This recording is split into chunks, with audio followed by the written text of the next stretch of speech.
La oximetría nocturna es un estudio que mide la saturación de oxígeno en sangre durante el sueño, utilizando un oxímetro de pulso.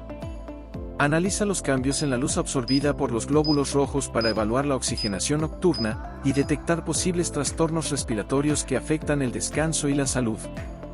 Esta prueba proporciona información clave para un diagnóstico preciso y un tratamiento adecuado.